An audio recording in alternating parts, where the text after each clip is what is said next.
আজকে আমার আলোচনার বিষয় প্রস্রাবে ফেনা কেন হয়? রমজানুল মোবারক।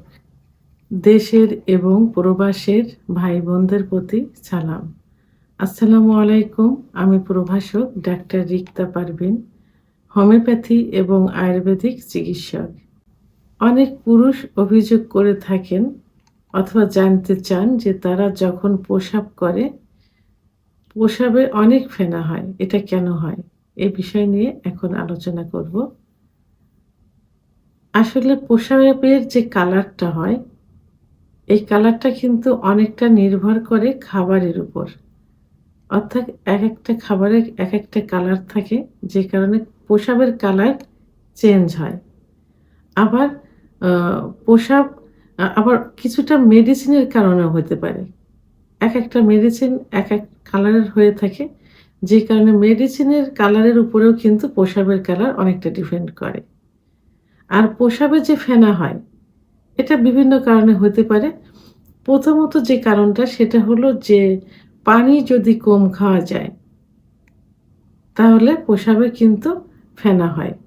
আবার যখন প্রস্রাবটা বের হয়, ইউরিনারি ব্লাডার থেকে তখন কিন্তু একটা প্রেশার আসে। একটা প্রেশারের প্রস্রাব হয়।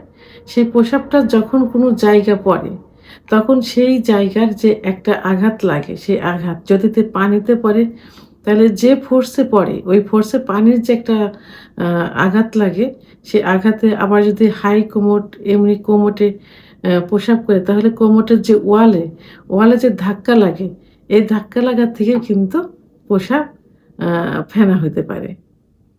মূলত অনেক সময় মেইন যেটা হয়ে থাকে যে প্রস্রাবে যদি প্রোটিন এবং অ্যালবুমিনের পরিমাণ বেড়ে যায়, তখন কিডনি তে সমস্যা হওয়ার সম্ভাবনা থাকে, অর্থাৎ কিডনিতে সমস্যা হয়। আর কিডনিতে সমস্যা হওয়ার কারণেই প্রস্রাবে কিন্তু ফেনা হয়। আবার দেখা যায় যে আ আ যখন যে পুরুষের যে স্পাম থাকে, সেই স্পামটা কিন্তু নির্দিষ্ট একটা লাইন দিয়ে বের হয়। তা সেই লাইন দিয়ে বের না হয়ে স্পামটা যদি ইউরিনারি ব্লাডারে চলে যায়, তখন ইউরিনারি ব্লাডার থেকে প্রস্রাবের সঙ্গে কিন্তু বেরিয়ে আসে। তখন প্রস্রাব কিন্তু প্রস্রাব ফেনা হয়। কিডনির কার্যকরী ক্ষমতা আ যখন কমে যায়, তখন কিছু সমস্যা দেখা যায়। যেমন হাত-পায়ের তালু ঘামতে থাকে, চোখ মুখ অন্ধকার দেখে, মাথা ঘোরাতে থাকে, বসে আছে দাঁড়াতে গেলে চোখের ভিতরে অন্ধকার দেখা যায়। তো এটা কিন্তু কিডনি সঠিক মতো কাজ না করার একটা উপসর্গ। আর এই যে প্রস্রাবে যখন ফেনা হয়, তখন যদি এই উপসর্গগুলো কোনো রোগীর ভিতরে দেখা যায়, তাহলে মনে করতে হবে কিডনিতে সমস্যা হয়েছে। আর এখন এই যে প্রস্রাবের যে ফেনা হয়, একটা ল্যাবে গিয়ে অথবা একজন অভিজ্ঞ সম্পন্ন রেজিস্টারকৃত ডাক্তারের শরণাপন্ন হলে ডাক্তার কিছু পরীক্ষা দিবেন। সেই পরীক্ষার ভিতরে প্রস্রাবের পরীক্ষা থাকবে ইউরিন আরই।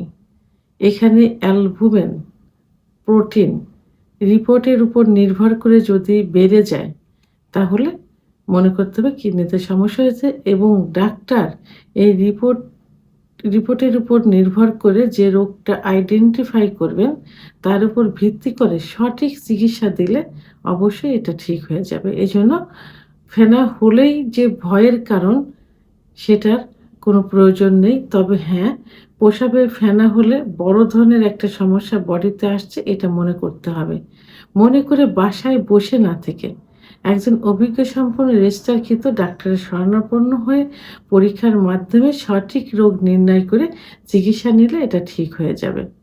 তবে একজন হোমিওপ্যাথি এবং আয়ুর্বেদিক ডাক্তারের শরণাপন্ন হয় সবথেকে বেটার। কারণ সার্জারি ছাড়া খুব দ্রুত সঠিক রোগ নির্ণয় করে ওষুধ সেবন করলে কিন্তু খুব দ্রুতই এটা ঠিক হয়ে যাবে ইনশাআল্লাহ।